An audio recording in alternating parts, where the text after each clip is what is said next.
दोस्तों तो जल्द ही मार्केट में एक और शानदार मेन बोर्ड आईपीओ ओपन होने वाला है और ये कंपनी हीरा कारोबार से जुड़ी हुई देखने को मिल रही है। तो इस कंपनी का नाम है इंटरनेशनल जियोलॉजिकल इंस्टीट्यूट। तो चले जानते हैं कि आईपीओ कब से ओपन होने वाला है, कंपनी का बिजनेस कैसा है, फाइनेंशियल कैसे हैं। तो इससे पहले कि मैं वीडियो को शुरू करूं, अगर आप इस चैनल पर पहली बार विजिट कर रहे हैं या फिर आपने चैनल अब तक सब्सक्राइब नहीं किया है तो चैनल को सब्सक्राइब कर लें और वीडियो को भी लाइक कर दें। तो सबसे पहले अगर कंपनी के बारे में बात करें तो कंपनी का नाम है इंटरनेशनल जियोलॉजिकल इंस्टीट्यूट। तो ये ग्लोबली रिकॉग्नाइज्ड ऑर्गेनाइजेशन है जो कि डायमंड, जेमस्टोन और ज्वेलरी के सर्टिफिकेशंस और ग्रेडिंग का काम करती है।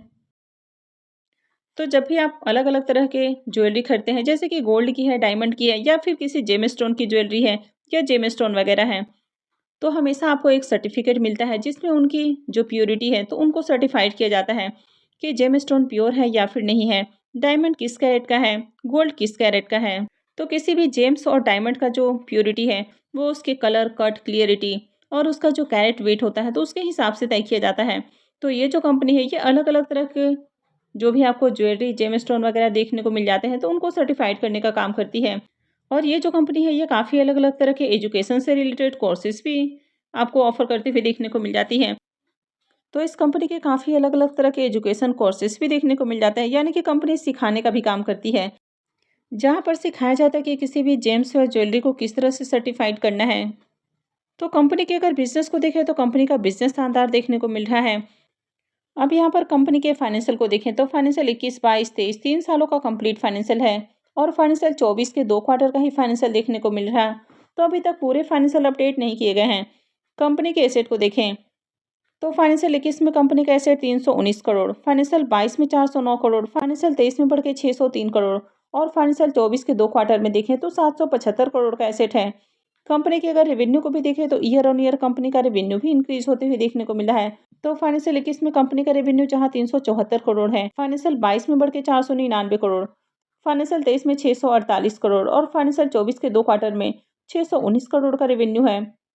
कंपनी के अगर प्रॉफिट को देखें तो फाइनेंशियल 21 में कंपनी का प्रॉफिट जहां 171 करोड़ है, फाइनेंशियल 22 में बढ़ के 241 करोड़, फाइनेंशियल 23 में 324 करोड़ और फाइनेंशियल 24 में देखें तो 326 करोड़ का प्रॉफिट देखने को मिल रहा है। तो ईयर ऑन ईयर देखें तो कंपनी का प्रॉफिट भी इंक्रीज हुआ है। कंपनी के अगर नेटवर्थ को देखें तो कंपनी का नेटवर्थ भी लगातार बढ़ते हुए देखने को मिला है। फाइनेंशियल 21 में कंपनी का नेटवर्थ जहां 242 करोड़ का है, वो फाइनेंशियल 24 में देखें तो 643 करोड़ का हो चुका है।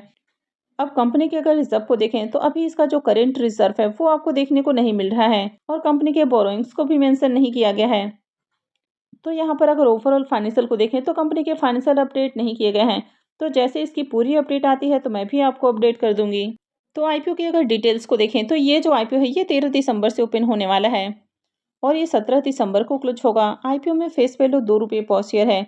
वैसे अब तक आईपीओ के प्राइस बैंड और लॉट साइज अपडेट नहीं किए गए हैं। आईपीओ के अगर साइज को देखें तो आईपीओ 4,225 करोड़ का है, जिसमें 1,475 करोड़ के फ्रेश इशू हैं और 2,750 करोड़ का ऑफर फॉर सेल रखा गया है। ये मेन बोर्ड आईपीओ है तो कंपनी बीएससी और एनएससी के ऊपर लिस्ट होने वाली है। आईपीओ के अगर रिजर्वेशन पोर्शन को देखें तो इस आईपीओ में क्यूआईबीज के लिए 75% का पोर्शन है, रिटेलर्स के लिए 10% और एचएनआईज के लिए 15% का पोर्शन दिया गया है। अब यहाँ पर देखें तो रिटेलर्स के लिए मात्र 10% का ही पोर्शन होने वाला है, तो रिटेलर्स के लिए बहुत कम पोर्शन है। हालांकि अब तक जितना कंपनी का फाइनेंशियल देखने को मिला है तो कंपनी तो लॉस मेकिंग नहीं है। इसके बावजूद यहाँ पर रिटेलर्स का जो पोर्शन है वो बहुत कम देखने को मिल रहा है, तो इस आईपीओ का ज़्यादा फायदा रिटेलर्स को नहीं मिलने वाला है। तो कंपनी की अगर केपीआई की बात करें तो इसका जो आरओई है वो 76.58% का देखने को मिल रहा है, तो आरओई शानदार है। आरओसी को भी देखें तो ये भी 80.96 का है, तो ये भी बम्पर देखने को मिल रहा है और इसके रिटर्न ऑन नेटवर्थ को भी देखें तो ये भी 76.58 का है, तो ये भी काफ़ी अच्छा है। आईपीओ के ऑब्जेक्टिव के बारे में बात करें कि कंपनी आईपीओ से जो फंड रेज करने वाली है तो उसका यूज कहाँ करेगी, तो कंपनी आईपीओ से जो फंड रेज करने वाली है तो उसका यूज अपने बिजनेस के अंदर करने वाली है, यानी कि एक्विजिशन के लिए करने वाली है। और नेक्स्ट ऑब्जेक्टिव है जनरल कॉर्पोरेट पर्पस। अब इस कंपनी में प्रमोटर्स की होल्डिंग को देखें तो प्रमोटर्स की होल्डिंग अभी 100% है और आईपीओ लिस्ट होने के बाद प्रमोटर्स की होल्डिंग कम हो जाएगी। और ये जो कंपनी है ये ब्लैक स्टोन ग्रुप की ही कंपनी देखने को मिल रही है। आईपीओ के शेड्यूल को देखें तो आईपीओ 13 दिसंबर से यानी कि फ्राइडे से ओपन होने वाला है और ये 17 दिसंबर को क्लोज होगा। आईपीओ का अलॉटमेंट डेट 18 दिसंबर होने वाला है। रिफंड डेट 19 दिसंबर रहेगा। क्रेडिट डेट भी 19 दिसंबर रहेगा और आईपीओ की लिस्टिंग 20 दिसंबर को होने वाली है। तो चलिए इसके प्रीमियम को भी देख लेते हैं। अब इस आईपीओ के अगर ग्रे मार्केट प्रीमियम को देखें तो इसका प्रीमियम 111 रुपये के ऊपर ट्रेड कर रहा है। तो अभी इसे प्रीमियम काफ़ी बढ़िया प्राइस के ऊपर देखने को मिल रहा है। हालांकि अब तक आईपीओ के प्राइस बैंड लॉट साइज वगैरह अपडेट नहीं किए गए हैं, तो इसे ये नहीं बताया जा सकता है कि एक लॉट से आईपीओ से कितना प्रॉफिट होगा और इसका प्रीमियम कितने परसेंट के ऊपर ट्रेड कर रहा है।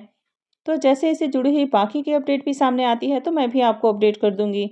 तो आगे भी इसी तरह की और भी अपडेट से जुड़े रहने के लिए चैनल से जुड़े रहें, चैनल को सब्सक्राइब करके रखें। और अगर आपने इस वीडियो को अब तक लाइक नहीं किया है तो वीडियो को भी लाइक कर दें। वीडियो को अंत तक देखने के लिए आप सबको बहुत बहुत धन्यवाद।